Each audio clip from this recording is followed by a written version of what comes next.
आइए दोस्तों, अगले सवाल की तरफ बढ़ते हैं। माननीय प्रधानमंत्री जी नमस्कार। मेरा नाम पुण्य सुनिया है। मैं कक्षा 11वीं की छात्र हूँ। मेरे विद्यालय का नाम विवेकानंद केंद्र विद्यालय निर्जुली, डिस्ट्रिक्ट पापुमपारे, स्टेट अरुणाचल प्रदेश है। माननीय प्रधानमंत्री जी, कुछ सब्जेक्ट्स और कुछ चैप्टर्स है जिनको लेकर मैं सहज नहीं हूँ, उनसे पीछा छुड़ाने में लगी रहती हूँ। मैं चाहे कितनी भी कोशिश क्यों ना करूँ, मैं उन्हें पढ़ नहीं पाती हूँ। शायद ये इसलिए होता है क्योंकि मुझे उनसे डर लगता है। सर, इस स्थिति को कैसे दूर किया जा सकता है? धन्यवाद सर। चलिए, आंध्र से हम मलेशिया से अब अरुणाचल पहुंच गए और मुझे बताया गया है कि इसी प्रकार का कोई और एक सवाल भी है। माननीय प्रधानमंत्री जी नमस्कार। मेरा नाम विनीता गर्ग है और मैं SRDAV पब्लिक स्कूल में 25 वर्ष से कार्यरत हूँ। मेरा प्रश्न है, कुछ सब्जेक्ट्स ऐसे हैं जिसमें कई स्टूडेंट्स को डर का सामना करना पड़ता है। इस वजह से वह इनसे बचते हैं। इसके बारे में इतिहास या गणित जैसे विषयों के शिक्षक अच्छी तरह से समझ सकते हैं।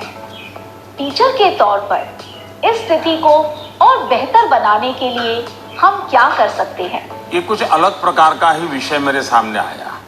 मैं कोशिश करूंगा कि स्टूडेंट्स के मन को छू सकूं और टीचर्स की बात पर गौर के साथ कुछ समाधान बता सकूं। आप दोनों ने किसी खास सब्जेक्ट या चैप्टर से डर की बात कही। आप लोग अकेले नहीं हैं जिनको इस स्थिति का सामना करना पड़ता हो।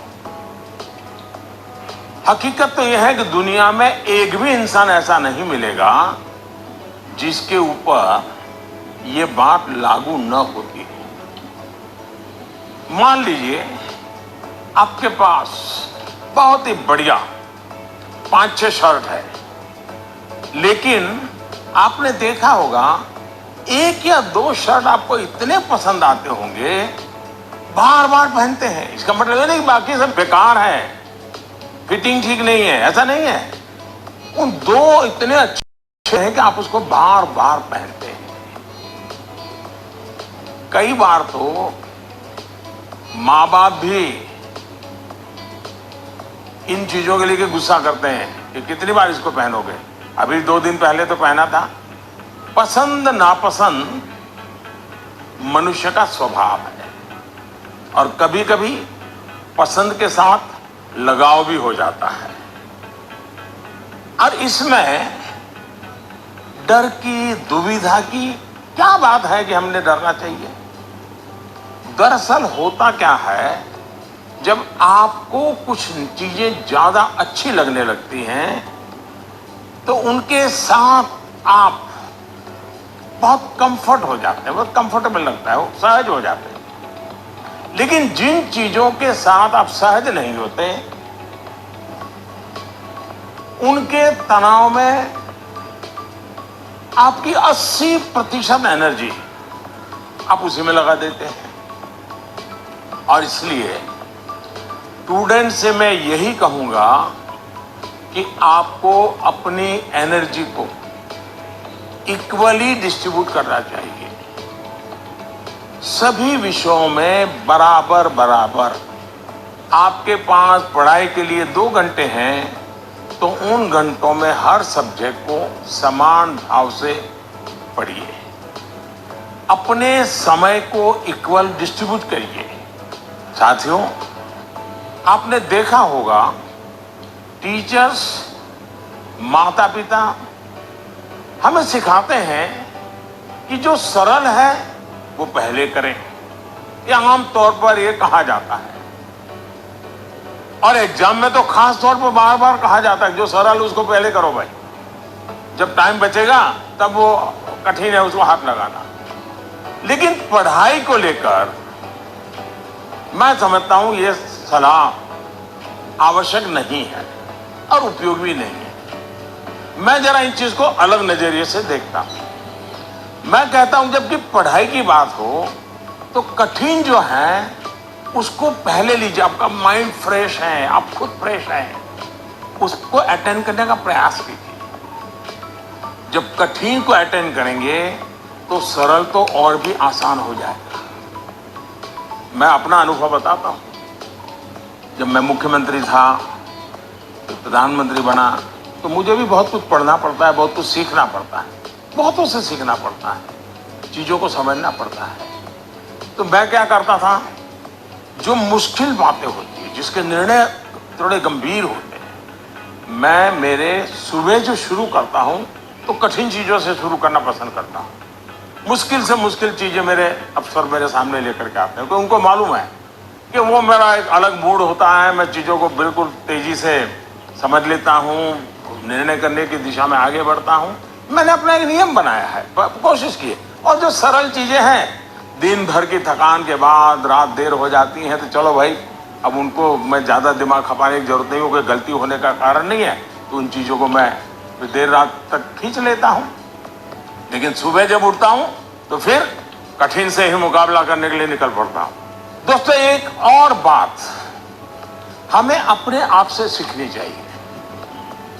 आप देखिए, जो लोग जीवन में बहुत सफल हैं, वो हर विषय में पारंगत नहीं होते, लेकिन किसी एक विषय पर, किसी एक सब्जेक्ट पर उनकी पकड़ जबरदस्त होती है।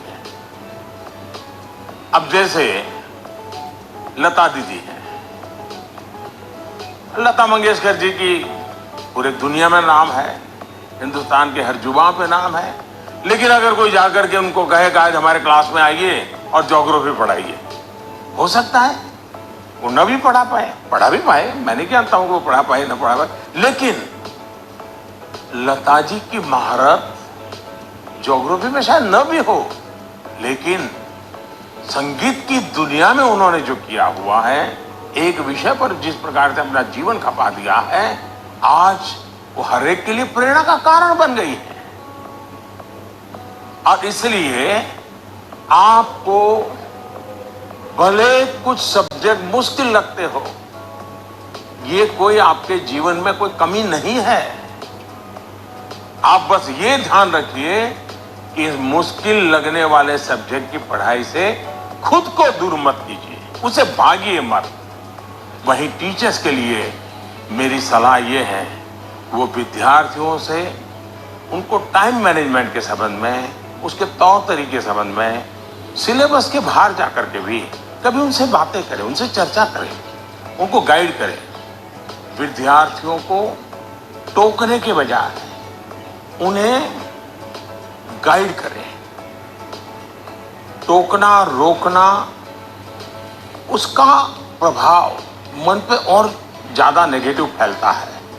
प्रोत्साहित करने से वो कॉन्सेंट्रेटेड ताकत के रूप में कन्वर्ट हो जाता है। कुछ बातें क्लास में सार्वजनिक तौर पर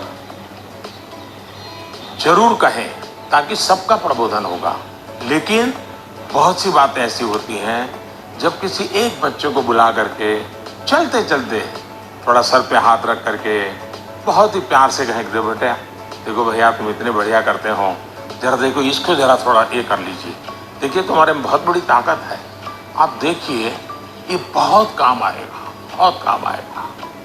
एक काम करिएगा, आपके जीवन में ऐसी कौन सी बातें थी जो कभी आपको बहुत कठिन लगती थी और आज आप उसको बड़ी सहजता से कर पा रहे हैं? ऐसे कुछ कामों की लिस्ट बनाइएगा। जैसे साइकिल चलाना भी आपको कठिन लगा होगा, लेकिन अब वही काम आप बहुत सरलता से करते लेते होंगे। कभी तैरने की बात आई होगी, बहुत डर लगा होगा, उतरने से भी डर लगा होगा, लेकिन आप अच्छे तरह आज तैरना सीख गए होंगे। और जो कठिन था उसको आपने कन्वर्ट कर दिया। आपके जीवन में ऐसी सैकड़ों चीजें होगी, अगर आप ये याद करके जरा किसी कागज पर लिख लेंगे तो कभी आपको किसी को भी, मुझसे भी कठिन वाला सवाल पूछना ही नहीं पड़ेगा, क्योंकि कभी कोई चीज आपको कठिन लगेगी ही नहीं। मुझ पर भरोसा कीजिए दोस्तों, एक बार करके देखिए।